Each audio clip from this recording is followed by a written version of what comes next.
तर मित्रांनो, आज आपण अशा ठिकाणी आलेलो आहे की ज्या ठिकाणी आपल्याला बनाना फायबर या युनिट बद्दल सर्व काही माहिती मिळणार आहे. तर आपल्यासोबत एक व्यक्तिमत्व आहे, जे व्यक्तिमत्व आपल्याला तिला आपल्यापेक्षा खूप जास्त बनाना फायबर आणि बनाना पासून वेगवेगळ्या वस्तू कशा बनतात याबद्दलचं नॉलेज जास्त आहे. आणि आज ते आपल्या ठिकाणी हे नॉलेज बंदिस्त असलेलं नॉलेज आपल्यासोबत आज उघडं करणार आहे. आणि त्याच्यामुळं आपल्या सर्वांना ज्ञानामध्ये भर पडेल आणि येणाऱ्या काळामध्ये नवीन तरुण पिढी यांच्यापासून प्रेरणा घेऊन अशा नवीन उद्योगांमध्ये कसं येता येईल यावरती प्रयत्न करतील. तर आपण थेट बाबांकडे जाऊया आणि बाबांना काही प्रश्न विचारूया. तर बाबा, पहिला प्रश्न असा आहे की आपलं नाव सांगू. माझं नाव ॲडव्होकेट सुरेश आनंदराव सोनवणे. माझं गाव जे आहे हातेड, तालुका चोपडा, जिल्हा जळगाव, महाराष्ट्र. मी सन 2008 पासनं वकिली पेशातून निवृत्त झालेलो आहे. तत्पूर्वी मी अतिरिक्त जिल्हा सरकारी वकील जळगाव म्हणून काम केलेलं आहे. निवृत्तीनंतर काहीतरी करावं शेतकऱ्यांसाठी म्हणून कापसाची जिनिंग, प्रेसिंग आणि ऑइल मिल सुरू केली. शेतकऱ्यांना कापसाचा भाव मिळवून द्यायचा प्रयत्न केला. नंतर असं लक्षात आलं की जळगाव जिल्हा हा केळीच्या दृष्टीनं फार मोठा आगर आहे आणि त्या ठिकाणी केळीपासून बरंच काही तयार करता येऊ शकतं. तर केळी कापल्यानंतर म्हणजे केळीचं फळं निघाल्यानंतर केळीचा संपूर्ण बुंदा आणि ज्याला आपण स्टेम म्हणतो, झाड म्हणतो, हे वाया जातं. तसं पाहिलं तर केळी हा एक कल्पवृक्ष आहे. केळीपासनं धागा काढता येतो. या धाग्यापासनं आम्ही पेपर बनवतो. या धाग्यापासनं टेक्स्टाईलमध्ये कापड तयार होतं आणि तसे बरेचसे युनिट आता तयार झालेले आहेत. तर सुरुवातीला आम्ही याच्यापासून शेतातनं कलेक्ट करतो. शेता हा जो म्हणजे झाडं असतात ही अक्षरशः हार्वेस्टिंग नंतर फेकली जातात. ही झाडं आम्ही जमा करतो, ट्रॅक्टरनं भरून आणतो, त्याचं श्रेडिंग करतो किंवा त्याच्यापासून धागे काढतो. धागे काढल्यानंतर ते जे मटेरियल उरतं किंवा धाग्या काढण्यापूर्वी ते जे त्याचं शेडिंग केल्यानंतर त्याला आम्ही प्रेसिंग करतो. प्रेसिंग करून त्याच्यापासून सॅप काढतो, ज्यूस काढतो. त्या ज्यूसपासून फर्टिलायझर बनवतो आणि ते फर्टिलायझर आज असे भारतात एकमेव फर्टिलायझर आहे की ज्याच्यामध्ये सर्व न्यूट्रिएंट्स कव्हर झालेले आहेत. मेजर, सेकंडरी आणि मायक्रो असे तिन्ही प्रकारचे न्यूट्रिएंट्स. त्याच्यामध्ये परत GA3 आहे, त्याच्यामध्ये सायटोकायनिन आहे. शिवाय हे आम्ही पेटंट घेतलेलं असल्यामुळे भारत सरकारनं हे पेटंट नवसारी युनिव्हर्सिटी मार्फत दिलेलं आहे, नवसारी कृषी विद्यापीठामार्फत दिलेलं आहे. आणि त्याच्यामुळं याला एनरिच करताना, याला व्हॅल्यू ॲड करताना याच्यामध्ये सर्व प्रकारची पिकाला अत्यावश्यक असणारे KSB आहे, नंतर ॲझोटोबॅक्टर आहे, असे अनेक प्रकारचे जीवाणू शिवाय काही बुरशी ॲड केलेले आहेत. कमीत कमी खर्चामध्ये शेतकऱ्यांना जास्तीत जास्त खतं कसं उपलब्ध करून देता येईल हा भारत सरकारचा जो प्रयत्न होता. यासाठी भारत सरकारनं कोट्यावधी रुपये खर्च केलेले आहेत. त्याच्यातनं संशोधन निर्माण झालेलं आहे, त्याच्यातून हे पेटंट दिलं गेलेलं आहे. तर हे पेटंट आम्ही घेतलेलं आहे, लाखो रुपये खर्चून पेटंट घेतलेलं आहे. आणि ते आज त्याच्यापासून जी औषधी माझी वर्षाकाठी जवळजवळ 1,00,000 लिटर औषध तयार होते आणि ती संपूर्ण भारतभर, मग महाराष्ट्र तर आहेच आहे पण पंजाबपर्यंत, राजस्थानपर्यंत, तिकडे आसामपर्यंत जाते. आणि याचं सगळ्याच पिकांमध्ये, फळ पिकांपासून कुठल्याही पीकमध्ये खूप मोठा उत्पन्नात फार मोठा फरक पडलेला आहे.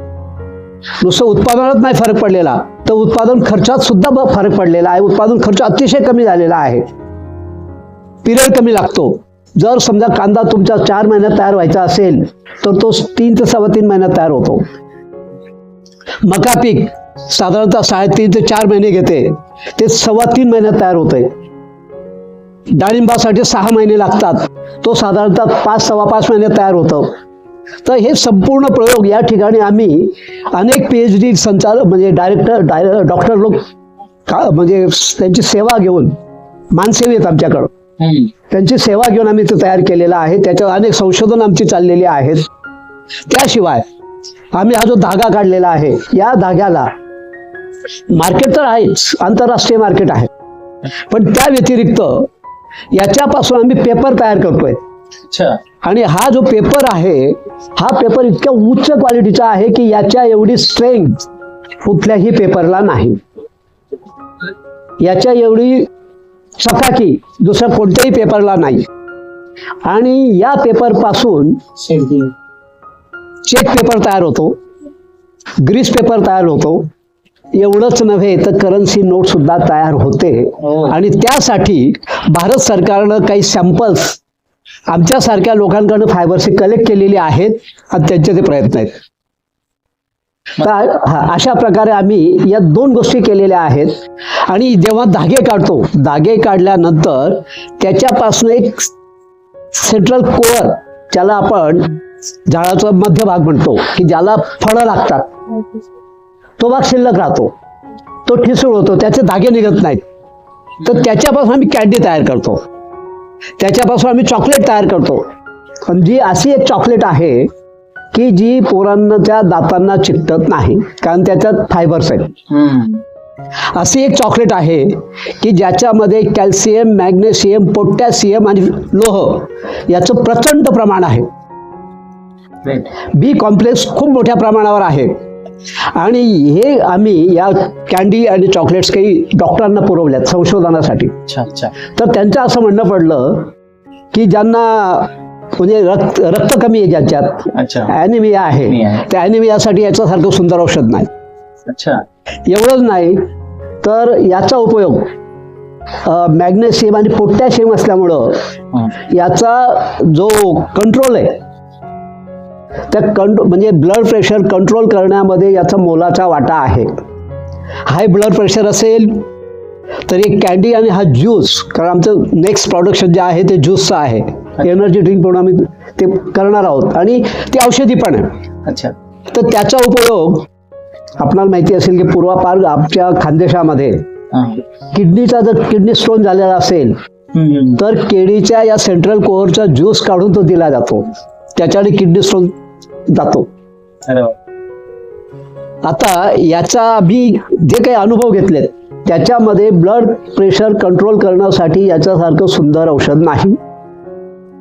जास्त हाय असेल कंट्रोल करेल, लो असेल त्याला वाढवेल. अशा प्रकारच्या या गोष्टी आहेत. आणि त्या आज आम्ही कॅन्डी तयार तयार करून ती विक्रीसाठी सुद्धा उपलब्ध केलेली आहे. ज्यूस तयार करण्यासाठी मशरी आणलेली आहे. कागद आमचा आज आहे तो संपूर्ण भारतभर विकला जातोय. सुंदर प्रकारचा कागद आहे. आणि याच्यामध्ये परत आमचे मित्र आहेत वारुडे म्हणून, त्यांनी त्याच्यापासून सुंदरशा वस्तू तयार केलेल्या आहेत, हँडमेड. तर त्याच्यामध्ये बकेट आहे, नंतर पर्स आहे, नंतर अशा अनेक चटई आहे. अशा सुंदर हँडमेड वस्तू तयार केलेल्या आहेत. आणि म्हणून एवढंच नाही तर संपूर्ण वापर झाल्यावर सुद्धा जो चोथा उरतो त्या चोथ्यापासून आम्ही वर्मी कंपोस्ट तयार करतो. त्या चोथ्यापासून आम्ही जो तलाव तयार केलेला आहे त्याच्यात जे मासे सोडलेले आहेत त्यांचं अन्न आम्ही तयार करतो. म्हणजे या केळीचा प्रत्येक कणाकणाचा शेवटपर्यंत उपयोग होतो. आणि ते जे वर्मी कंपोस्ट तयार होतं, जे कंपोस्ट तयार होतं ते पुन्हा जर दिलं तर त्याच्यासारखं सुंदर मॅन्युअर नाहीये. म्हणजे इतकं सुंदर खत दुसरं नाही. म्हणजे खऱ्या अर्थानं आपण जे कल्पवृक्ष म्हणतो ते खरं खोटं नाहीये, ते खरं आहे. बाबांनी सांगितल्याप्रमाणे अजून बरेचसे वैशिष्ट्य अजून आपल्याला संशोधन व्हायचे आहेत. म्हणजे अजून स्कोप भरपूर आहे गोष्टींमध्ये. आपण बरेचसे शोध अजून लागणे बाकी आहेत. बाबांनी खूप शोध लावलेले आहेत, ते आपल्यासोबत पूर्ण मनाने आपल्यासोबत पूर्ण शेअर करतायत. तर मला वाटतं अजून आपण संशोधनाची गरज आहे. बऱ्याच संशोधकांनी पुढे येऊन सण या फील्डमध्ये आपले योगदान द्यावे अशी जी एक इच्छा आहे. परत बाबांकडे जाऊया. मला असं वाटतंय की हे जे केळीचं वेस्ट, आता केळी संपूर्ण भारतात पिकायला लागलेली आहे. प्रत्येक भागात केळी पिकते. या केळीचं खूप मोठं वेस्टेज आहे. शेतकऱ्यांपुढे प्रश्न आहे की या वेस्टेजचं काय करायचं, कुठं फेकायचं, याला नष्ट कसं करायचं. काही वाढल्यानंतर जाळतात, पण याच्यापासून करोडो रुपयाचं उत्पादन होऊ शकतंय आणि ही एक राष्ट्रीय संपत्ती वाढवण्याचं एक सुंदरसं साधन. या राष्ट्राला जर असं म्हणजे बेस्ट फॉर वेस्ट आपण ज्याला म्हणता येईल ते केळी भाग best for waste from waste आपण जे म्हणतोय, तर त्यासाठी माझी अशी इच्छा आहे की तरुणांनी सुद्धा, शेतकऱ्यांनी सुद्धा, की लहान स्तरावर कसं ना धागे काढायचं मशीन घ्यावं, धागे काढावेत, उरलेल्या याच्यापासून कॅन्डी तयार करावी, ती नाही बाहेर विकली गेली तर घरी वापरावी आणि जो काही धागा तयार होईल त्या धाग्यापासून यांना उत्पन्न मिळायचंय. जो चोथा उरेल त्याच्यापासून सुंदर असं जे कंपोस्ट तयार होतंय, वर्मी कंपोस्ट तयार होतो, साधं कंपोस्ट तयार होतंय, तर त्याचा उपयोग करून शेतीमध्ये एवढंच नाही, तो जो आपण ज्यूस निघतो म्हणजे सॅप निघतोय, तो सॅप जर झाडावर फवारला, ज्याच्यामध्ये आपण जे ऑर्गॅनिक काही शेण आहे, शेणाचं पाणी करून समजा त्याच्यात वर्मी कंपोस्ट मधनं जे वर्मी वॉश निघतं ते वापरून किंवा त्याच्यामध्ये गोमूत्र टाकून हे जर आपण फवारलं तर प्रचंड उत्पादनात प्रचंड वाढ होते. म्हणजे माझं असं मत आहे की ज्या ठिकाणी तुम्ही रासायनिक खतं म्हणजे वापरतायत त्या ठिकाणी जर स्वतः वापरायला सुरुवात केली तर कमीत कमी 40 ते 50% रासायनिक खतामध्ये बचत होते. आणि याच्यामध्ये जे पंतप्रधानांचं स्वप्न आहे की शेतकऱ्याचं उत्पन्न दुप्पट झालं पाहिजे, तर या मार्गाने ते होऊ शकतं. उत्पादन खर्च निम्म्यावर आणून जर उत्पादन वाढत असेल तर शेतकऱ्याचं उत्पन्न दुप्पट व्हायला काही वेळ लागणार नाही.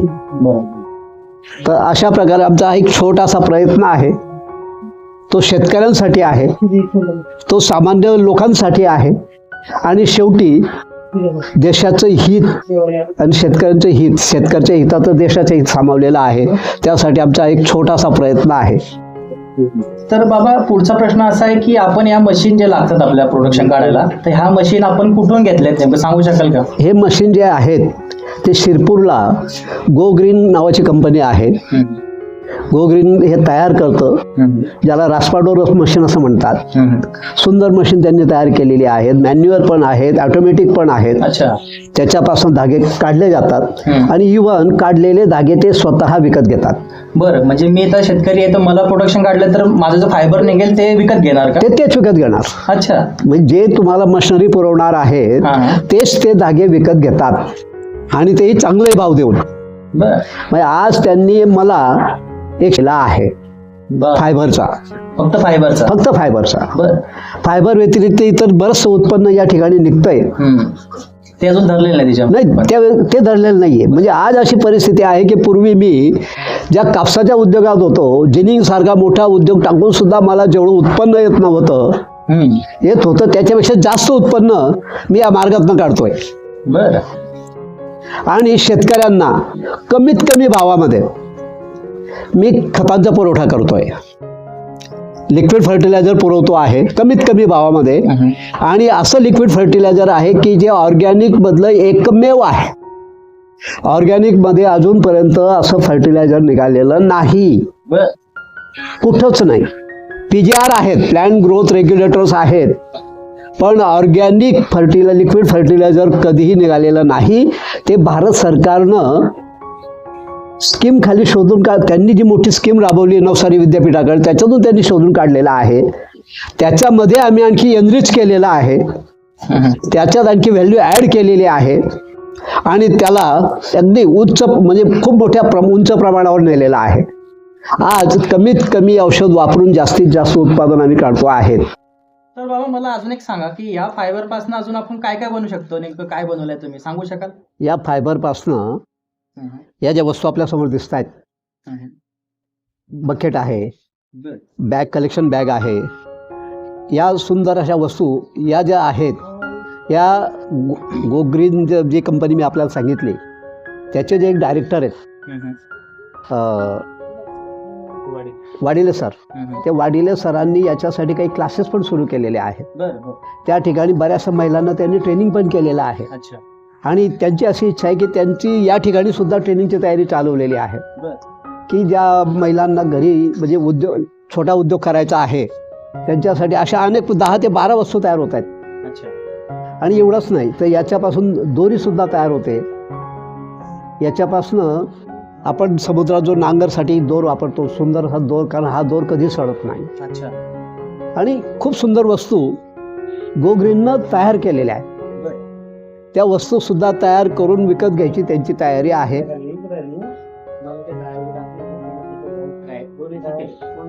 ही टोपली सारखी दिसणारी एक बॅग आहे बघा. ठीक आहे. ही फळं कलेक्ट करण्यासाठी जापानमध्ये यूज करतात बरेचसे लोक. ठीक आहे. आसाममध्ये वापरतात. आसाममध्ये बरेच लोक हे वापरतात आहे. ठीक आहे. तर आपण ही अशा इको फ्रेंडली वस्तू घेऊन सुद्धा आपण आपले योगदान देऊ शकतात. ठीक आहे. जसं मार्केट वाढत आहे तसं आपण इको फ्रेंडलीकडे वळत चाललोय आणि येणारा काळ हा इको फ्रेंडलीचा आहे आणि हे फायबर त्याला पूरक आहे. ठीक आहे. शेतीपूरक उद्योग म्हणून सुद्धा हा उद्योग चांगला आहे. अशा उद्योगांना आपण प्रोत्साहन करतोय आणि अशा वस्तू बनवण्यासाठी पण एक ट्रेनिंग आपण देतोय, अवेअरनेस पण आपण प्रोव्हाइड करतोय. गो ग्रीन सोल्युशन आणि लकी एंटरप्राइजेसच्या माध्यमातून आपण अवेअरनेस करण्याचा प्रयत्न करतोय आणि अशा लोकांना युनिट स्थापनेसाठी मोटिवेट करतोय, जेणेकरून आपल्या पूर्ण महाराष्ट्रभरच नाही तर देशात कानाकोपऱ्यामध्ये जाऊन सुद्धा आपण आपलं ट्रेनिंग देऊ शकतो. आजपर्यंत हे जे नॉलेज होतं हे बंदिस्त होतं, काही राज्यांपुरती मर्यादित होतं, पण आपल्याला आता असा प्रयत्न करायचा आहे की आपल्याला येणारा काळ जो आहे, आपल्या ज्या जळगावमधील असतील, महाराष्ट्रामध्ये जिथं केळीचं उत्पन्न जास्त होतं, अशा लोकांना घेऊन, सोबत घेऊन, अशाकडनं असं ट्रेनिंग त्यांना देऊन, ठीक आहे, अशा वस्तूंची निर्मिती करणं आणि त्यांना चांगलं मार्केट मिळवून देणं, असं आपण सर्वांनी प्रयत्न करूया. कॉल केला चालणार आहे तुम्हाला? मला अर्ध्या रात्री जरी कॉल केला तरी मी आपल्याला मार्गदर्शन सोळा पण मदत करण्यासाठी उभा राहील. बघा, म्हणजे पूर्ण 100% मनापासून प्रयत्न करून बाबा आपल्यासाठी तयार आहे. फक्त सुरुवात आपण केली पाहिजे. एक पाऊल तुम्ही टाका, बाबा आणि सर्व टीम तुम्हाला सपोर्ट करणार आहे. ठीक आहे.